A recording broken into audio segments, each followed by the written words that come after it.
Since 7/7, the threat of homegrown terrorism has been something politicians have been trying to deal with. But for the last 3 days, more than 1,000 young Muslim men and women, many from the northwest, have been at the country's first ever anti-terror camp. Yes, led by a renowned Islamic scholar, the idea is to give Muslims the tools to fight extremism from the inside. In a moment we'll hear from 3 of those from Greater Manchester who attended, but first this report from Nazia Mogra.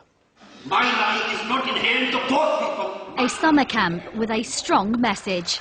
The aim to stop young Muslims turning to terrorism. Overall aim of this event is basically de-radicalization of youth and spiritualization of youth, to present them the moderate, peaceful vision of Islam. They had a presentation up and they would ask, as in hijab. After the lectures, the youngsters are keen to discuss their views on religion.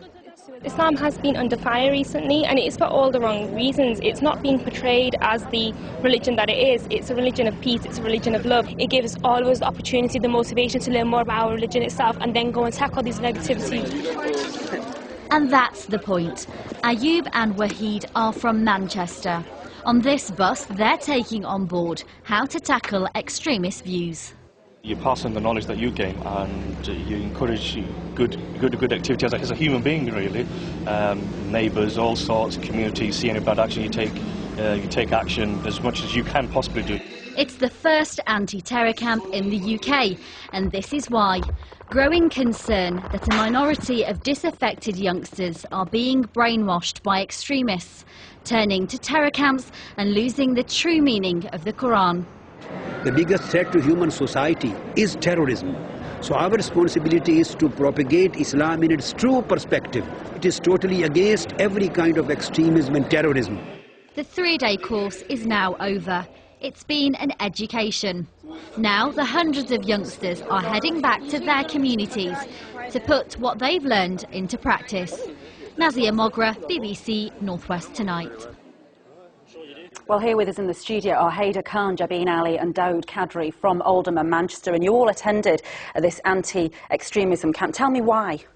I think for myself, because I do a lot of local community work within the Oldham area, it was important for me, because I think majority of Muslims, the majority are against extremism, but we don't know how to combat effectively the terrorist, the radical thoughts and their propaganda material. So when I saw the advertisements for this camp, the anti-terror camp, I thought it was a perfect opportunity for me to gain the tools that I need to go back into the local community, go back to where I come from, and give the responses that effectively deal with the issue, and hopefully, slowly, it will prevent future. I mean, we might explore what those tools are in a moment, but Dawid, how often do you come across extremism and extremist views in your life?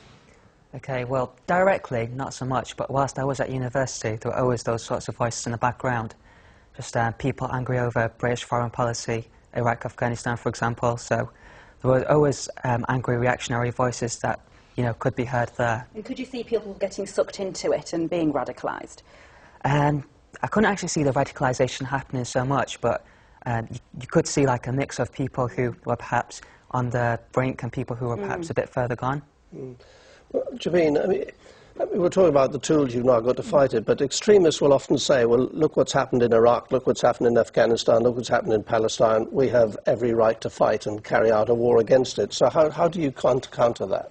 The bottom line is that in Islam, violence isn't right. Killing innocent people isn't right. That's the bottom line. So regardless of whether people in Palestine are being killed, in Iraq they're being killed, it's not right. We learnt in the lecture there is other ways of combating this. We live in a democracy, and you have the right to vote, you can peacefully protest, you can lobby. These are more effective tools, more in line with Islamic teachings than...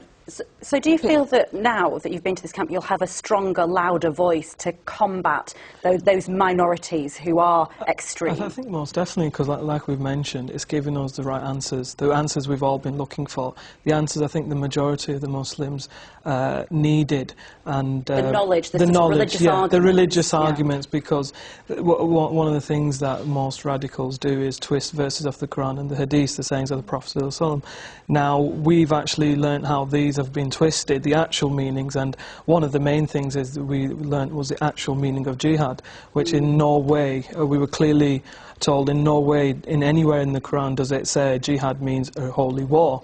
We were given the actual several explanations of what jihad is, and these are the kind of tools we can take back to our community. Okay, that's fascinating stuff, and thank you very much for coming in and talking to us. Appreciate it very much. Thank you.